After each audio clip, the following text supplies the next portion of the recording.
నాతో మాట్లాడుమయ్యా, నన్ను దర్శించుమయ్యా.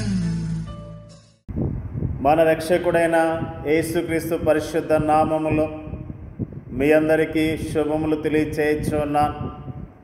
మీరందరూ ప్రభు యొక్క కృపను బట్టి క్షేమముగా ఉన్నారని ఆశిస్తూ ఉన్నాను. ఈరోజు బలపరిచే వాక్యము అపోస్తల కార్యములు 27వ అధ్యాయము 22వ వచనము. ఇప్పుడైనను ధైర్యం తెచ్చుకొనుడని మిమ్మల్ని వేడుకొనిచున్నాను. ఓడకే కానీ మీలో ఎవని ప్రాణమునకును హాని కలగదు. అపోస్తలుడైన పౌలు రోము ప్రయాణం చేస్తున్న ఓడ గొప్ప తుఫాన్లో చిక్కుకొని రక్షింపబడతామన్న ఆశ అతని సహప్రయాణికులకు ఏమాత్రము లేని సమయములో అతడు వారితో ధైర్యం తెచ్చుకొనుడని పలికాడు. పౌలు ప్రయాణం చేస్తున్నప్పుడు అక్కడ వారికి సలహాలు ఇచ్చాడు. వారేమీ పట్టించుకోలేదు.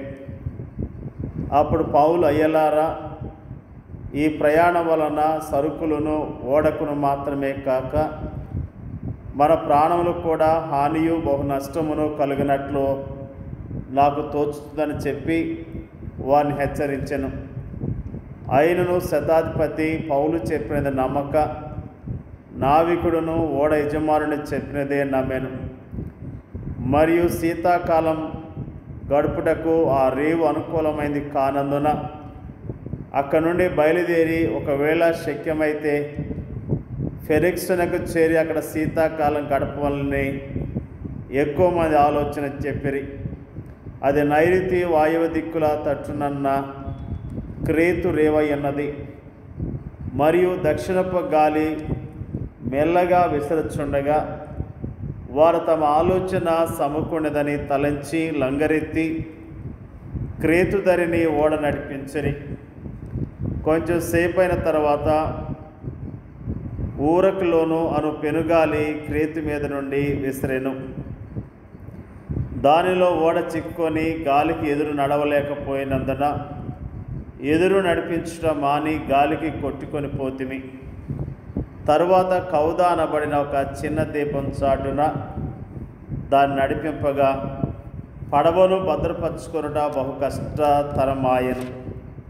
దాన్ని పైకెత్తి కట్టిన తర్వాత త్రాళ్ళు మొదలైనవి తీసుకొని ఓడ చుట్టూ బిగించి కట్టిరి. మరియు సూర్తిసన్ ఇసుక తిప్ప మీద పడదేమేమని భయపడి ఓడ చేపలు దించివేసి కొట్టుకొని పోయిరి. మిక్కిలి పెద్ద గాలి కొట్టుచున్నందున మరునాడు సరుకులు పారవేయసాగిరి. 3వ దినమందు తమ చేతులారా ఓడ సామాగ్రి పారవేసరి. కొన్ని దినములు సూర్యుడైనను నక్షత్రములైనను కనబడక పెద్ద గాలి మా మీద కొట్టినందున ప్రాణములతో తప్పించుకుందామన్న ఆశ బొత్తిగా పోయాను. వారు బహుకాలము భోజనం లేకున్నందున పౌలు వారి మధ్య నిలిచి, అయ్యలారా, మీరు నా మాట విని క్రేతు నుండి బయలుదేరకయే ఉండవలసినది. అప్పుడు ఈ హానియు నష్టమును కలగపోవును.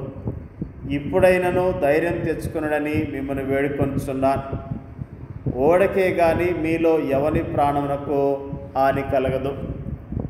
ఆ సమయములో అతని మాటలను బట్టి అతడు వారికి ఒక పరిహాసం చేయవానిగా కనిపించి ఉంటాడు. అయితే అతనితో ప్రయాణం చేస్తున్న వారందరినీ దేవుడు అతనికి అనుగ్రహించినట్లుగా దేవుని దూత అతనికి తెలిపి ఉండటం అన్నది వాస్తవము. దేవుని దూత తనతో చెప్పిన ప్రకారం తప్పక జరుగుతుందని అతడు వ్యక్తిగతంగా నమ్మాడు. అందుకే అతడు ఆ సమయంలో ప్రశాంతముగా ఉండగలిగాడు. దేవుడు తనకిచ్చిన నిశ్చయిత శక్తితో ఇతరుల భయాన్ని పారద్రోలాలని అతడు ప్రయత్నించాడు. మన కష్టాల్లోకి, మన శ్రమల్లోకి మన ఆపదల్లోకి దేవుని తీసుకురావటం అంటే వాటిని సంపూర్ణముగా మన నుండి తొలగించటమే. దేవుని యందలి అంతటి విశ్వాసం శక్తి మనలో లేనట్లయితే మనము మన సహయాత్రికులకు ఏమాత్రము సహాయపడే వారముగా ఉండలేం. ఇప్పుడు పౌలు సమస్తమైన ఆదరణ అనుగ్రహించు దేవుని సంపూర్ణ విశ్వాసంతో హత్తుకోవాలి. ఆ విధముగా అతడు నిరాశ నిస్పృహలతో కృంగిన వారిని ధైర్యపరిచి తన పరిచర్య ద్వారా వారిలో పరిపూర్ణ ధైర్యాన్ని ఆదరణను నింపగలడు. ఆ సమయంలో తాను వారిని గద్దించడం సరైనదిగా అతనికి కనిపించింది. జ్ఞానయుక్తమైన అతని సలహాను వారు అనుసరించకపోవటం వలన వారి గొప్ప నష్టమే జరిగింది. అయినప్పటికీ అతడు వారిని ధైర్యం తెచ్చుకొనడి అని పదే పదే ప్రోత్సహిస్తూ వచ్చాడు.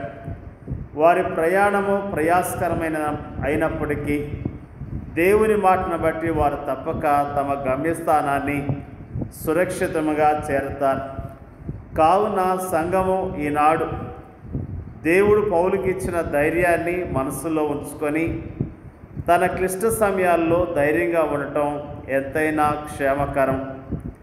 అయితే దేవుని ధైర్యపరిచే మాటలను క్రైస్తవులు ఈనాడు విస్మరించి తమ ఉపద్రవాల్లో భయాందోళనలకు గురి కావటం సిగ్గుకరం. దీనికి నివారణ ఏంటి?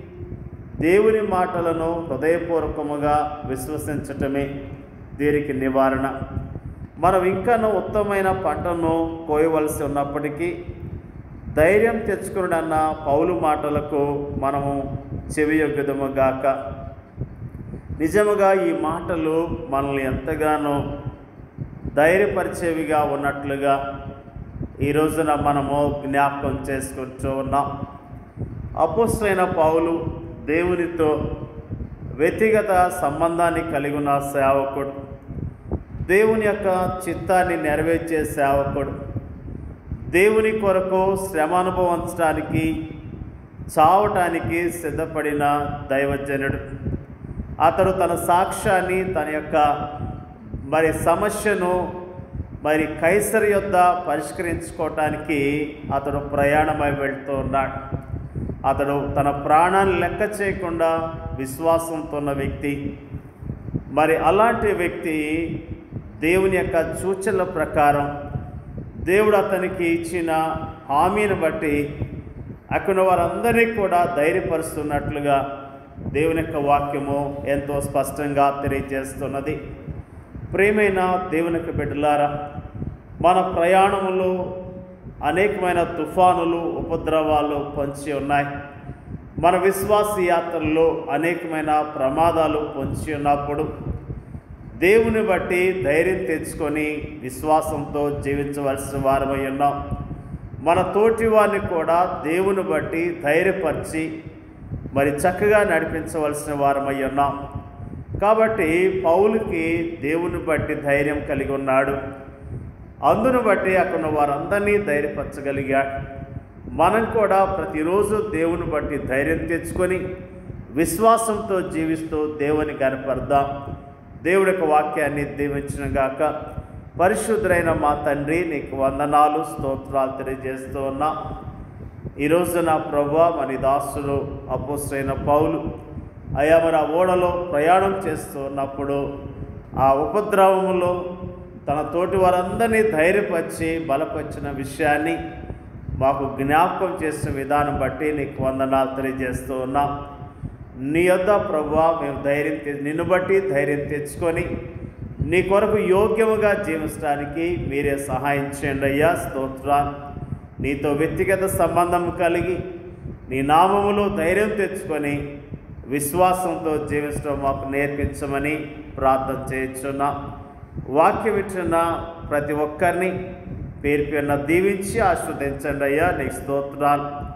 వారి విశ్వాస యాత్రలో తుఫానులు అలజడులు ఉన్నట్లయితే నీ నామాన్ని బట్టి ధైర్యం తెచ్చుకొని నీ నామములో ధైర్యముతో విశ్వాసంతో చక్కగా నడవటానికి కావలసిన విశ్వాసాన్ని ధైర్యాన్ని దయచేయమని ప్రార్థన చేయించున్నాం.